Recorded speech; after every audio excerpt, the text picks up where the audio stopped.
Alright, so the Smart Pro is a pretty large printer. It's very tall and quite deep, but not very wide, which is great.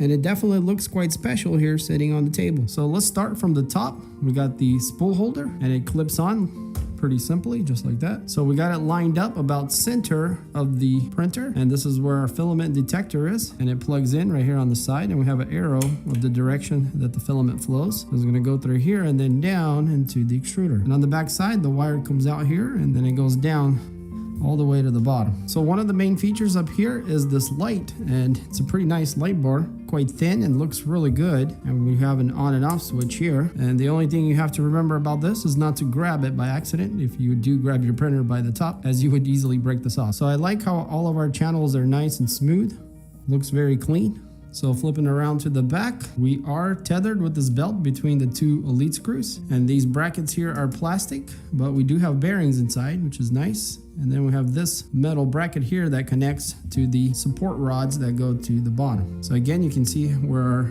wires run through the channels on the back all the way down, and this is where they all plug in. So our lead screws go through these brackets. Everything's metal. We've got brass bushing. Same thing on this side, except here we have this bracket that holds our wire that goes to the hot end, and then it goes down around into the base. This is where we connected our X-axis motor and end stop switch. And looking at the back of the hot end, this is our strain relief bracket there, the wheels, and our adjustable wheel here on the bottom. And you guys can see underneath here our nozzle there, which does look like it's stainless steel. Our heat block, it is insulated with the silicone sock. And this is our parts cooling fan here that blows underneath. So going down from there, we got our dual Z-axis motors, our Y-axis rails, the belt, the Y-axis end stop switch, and this is the motor. Going to the very bottom, our cable that comes out from the base to the bed, and it is strain relieved. We can see here the support rods installed with the washer on both sides. And then here we have the power input port. It is fused with an on and off switch.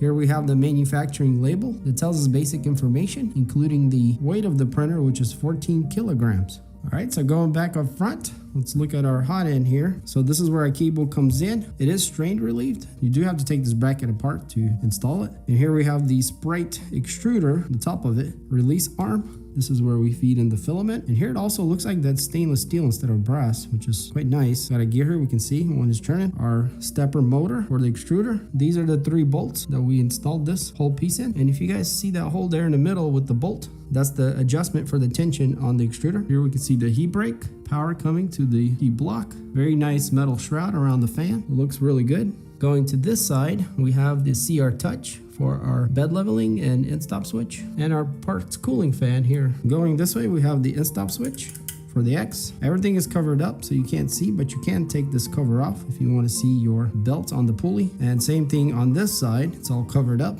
And this is where we adjust the X-axis belt. Going down to our bed, we have a pretty large PEI steel sheet that's magnetic and it is flexible. And I really love this material as it works great. And we have a tab here that we can pull it up.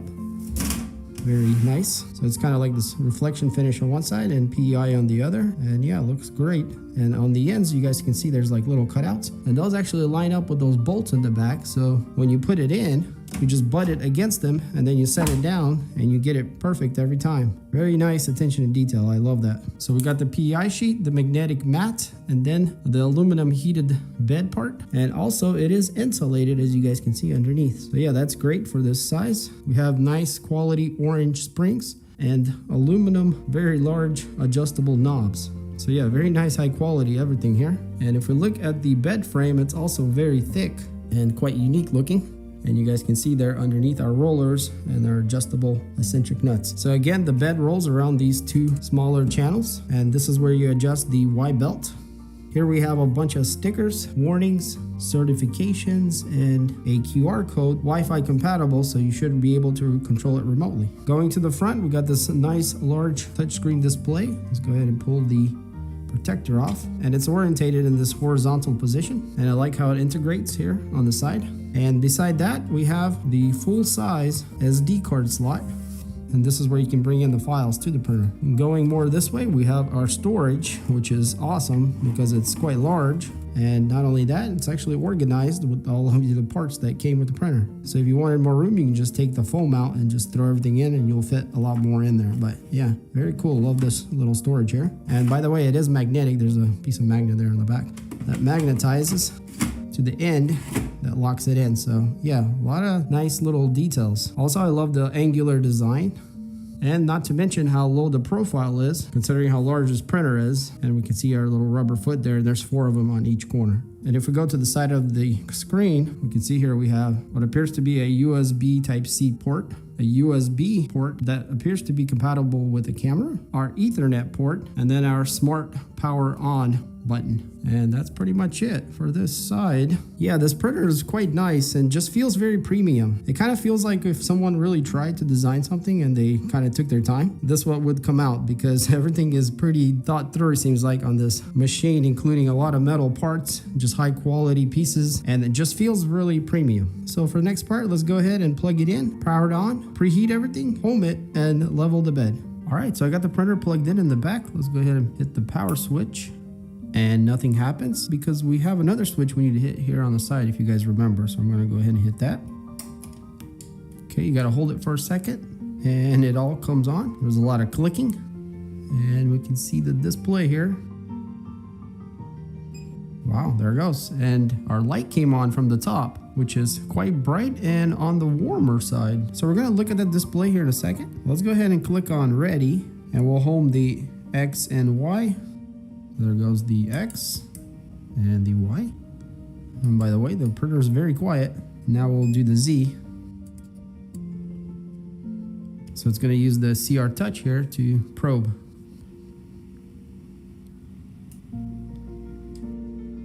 All right, so all of our axes work. So on the bottom here, we got manual. If we click on that, we have a preheat PLA option. So it's gonna heat up the nozzle to 200 and the bed to 60. Let's go back to home. So as it's heating up, a fan popped on and got a little louder.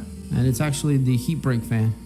So that's nice that that actually turns off when the nozzle cools off. All right, so let's go ahead and do our bed leveling. So we're gonna hit on settings and there's gonna be a level button. And so the way this works is first you manually level the bed and then we do the automatic bed leveling, which will take a bunch of measurements around the bed and store them and then compensate as it's moving around and printing. So the AUX is manual and then we got auto leveling there. So let's go ahead and click on number 2, which will take us to this corner here.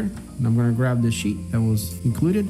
And what we're going to do is we're just going to set the gap here and have a little slight drag between the nozzle and the bed with this paper. So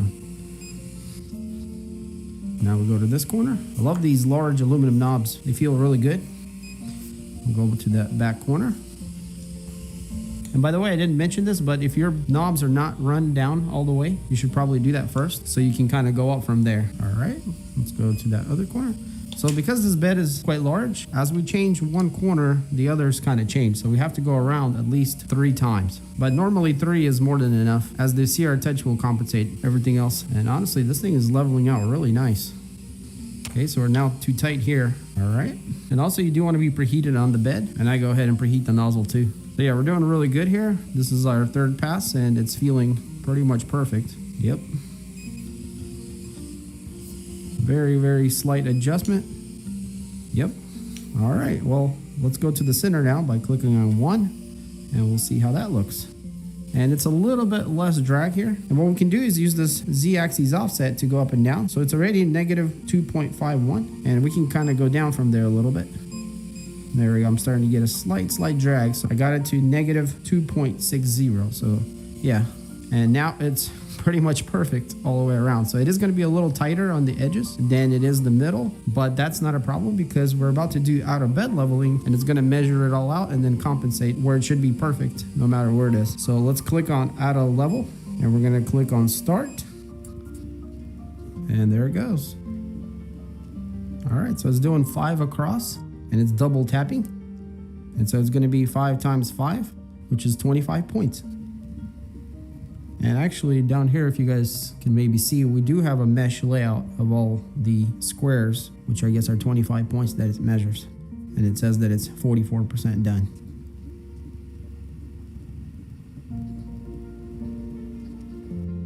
And that completes the whole process of leveling the bed. So yeah, let's go ahead and take a closer look at the UI. All right, so this is what the screen looks like. So the resolution is very good. I can't even see the pixel density at all with my eyes. So we're at the home page and we have these main buttons here on the side. On the very top here on the right, we have a Wi-Fi icon that's on. Then we have the nozzle temperature and target, bed temperature target, the overall speed of the printer, and then the Z-axis offset. And then on the very bottom, we got a stop and play button. So under print, this is gonna read our SD card, and there's nothing here because we don't have it plugged in. Under ready, we got 3 choices: axis move, in and out, and manual. So under axis move, we can home the printer and move the axes individually and the amount here on top. On in and out, this is going to be our extruder control, and you can also control your nozzle temperature here. And in manual, we can adjust our nozzle temperature, bed temperature, preheat PLA, preheat ABS, cooling, which is going to cool everything down, and fan control. So it turns on the fan here. So, and these will preheat, and the nozzle temperature and bed, you just click on it and enter what you want. So pretty straightforward. Let's go to settings. So here we have PLA settings, so you can set the temperature you want it to preheat at. And also for ABS, this is where we clicked on level and leveled our bed manually, and then out of bed leveling, Z-axis offset. Then we have our light on and off, and that's coming from the top down. We also have power off here and language, and these are all the languages you can choose from. Advanced setting, we got restore network, restore all, movement, temp PIDs, Wi-Fi is on, run out sensor is on, so you can, turn that on and off. Also the Wi-Fi on and off. And about, we have everything about the printer. So yeah, pretty intuitive here and a very nice display. So if we click the off button, it's going to ask us to shut it down. So you can shut it down like this. And this is great because this can be software used to turn it off. So we're not going to do that right now. Click on no, and we'll go back to home. So let's go ahead and preheat PLA. And we'll go ahead and put our filament in, and I'm going to use my own roll. So let's snip the end of the filament on an angle, and it'll sit right on the spool holder. And I love the spool holder as it has its own bearing. And then we're going to go through the filament detector, which, by the way, I don't know if you guys can see maybe or not, but it does light up blue on the inside, and then down to the extruder. And so all we got to do is just push on the lever here and feed it down all the way. So you can push it down yourself, which is not hard at all, and it's going to purge out the bottom. Or you can click on in and out, and then we'll click on in, let's say 15 millimeters, and now it's going to purge it that much. So yeah, but it's easy enough just to push it down yourself. Grab these snippers. We got a pretty big blob under there now, and everything we purged. All right, so we checked everything, leveled the bed, preheated the nozzle, ran our filament through. Let's go ahead and grab this full-size SD card that came with the printer and plug it in here in the slot, and it goes upside down. We'll click on print, and we can see there's a couple files on here. So it looks like folders, and we have rabbits, flower pot, and candy. So I guess we'll start with rabbit. Well, actually, let's do candy since we have red filament. Maybe makes more sense. So I'm gonna click on that, and it loads up the candy file, and now we have to push play, and it starts. So I'm gonna click on the Z-axis offset here and compensate if needed, up or down. So right off the bat, it looks perfect, which I don't know if I'm impressed or not, because I was expecting it, as Creality printers always seem to work for me very well. Okay, so we're a little high, so let's go down. Now I'm not sure if this print is sliced maybe kind of high, so I am going down quite a bit. All right, so yeah, now I'm really happy. It looks perfect. It should be compensating a little bit, which I could feel the back motors here moving just ever so slightly. So I guess it's already pretty close. So yeah, very nice. So this is what we see while we're printing. We got the file name up there. The progress circle is at 1%, and it's been 3 minutes since we started. And here we have the same information that's always there. So when you're printing, you can't choose anything on this side. But if you click on any of these parameters here, it's gonna take you to another menu. So you can adjust your nozzle, bed temperature, print speed, fan control, the light on and off. We got auto off function here, which is off. So once it's done, it's gonna turn off the printer. We have this compensation. The run out sensor, you can turn that on and off, which is the filament detector. And then also we have power outage on and off, which is super cool because we will need to turn this off when we're printing in spiralized mode. So yeah, everything's there that you need while you're printing. So I'm happy to report that the printer is on the quieter side, and most of the noise is just fan sounds, and it's more of a airflow sound and nothing obnoxious. So yeah, quite a pleasant sound. I'm gonna bring my mic in.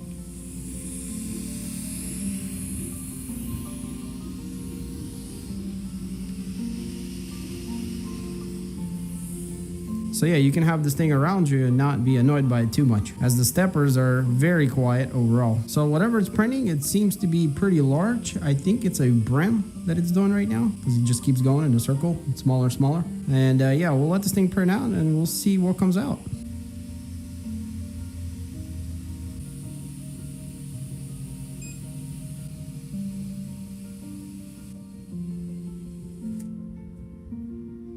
All right, so the candy file was actually a spiralized print. That's kind of like a bowl that you put candy in. Was not expecting that, but yeah, I guess we went straight to spiralized mode. And there was a little issue, but that's not the printer's fault, as the power recovery mode is on by default. And obviously that doesn't work well with spiralized mode. And so there were some pauses, and we're gonna see that in a second. But let's go ahead and test out how easy we can pull this thing off. So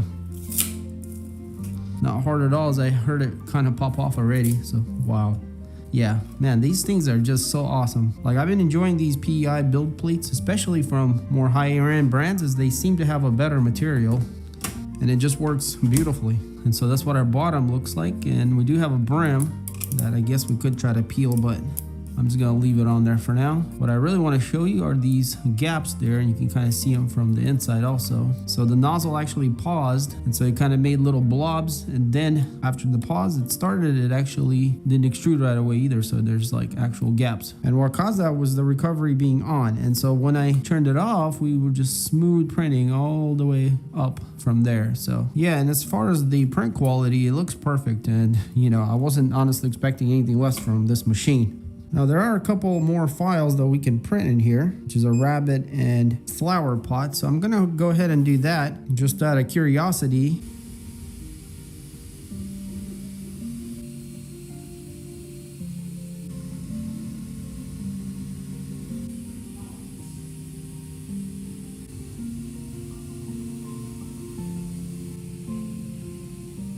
Alright, so we printed the other two prints, and yeah, one of them was this little rabbit and the other this vase, which is also in spiralized mode. So let's check out the rabbit first. There is a brim on the bottom, should come off pretty easy, but yeah, usually brims help the print stick to the plate, but in this case it doesn't really need it, but I guess it's just for caution. They added it to make sure if you don't have your level perfect, it'll still all stick.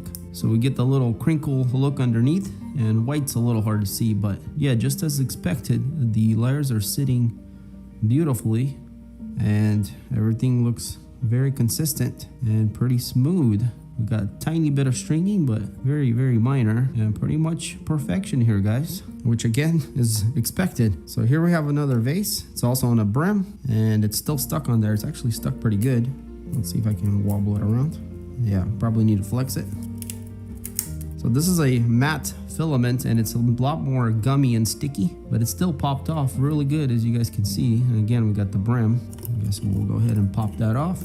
So to be honest, I don't really like this matte filament. It does look relatively nice, as it's nice shiny, but it tends to be more gummy and harder to print, and just doesn't sit as nice or even. And you can kind of see there's some layering here and there. There we go. So it's just more inconsistent, the filament itself. But yeah, I mean, still though, it looks really, really good, and did a great job here on spiralized mode, and it's pretty strong, pretty cool. And this is a vase here, I guess, to put some flowers in or something. So yeah, as far as the prints that came with the printer, they all turned out good, and it prints great out of the box.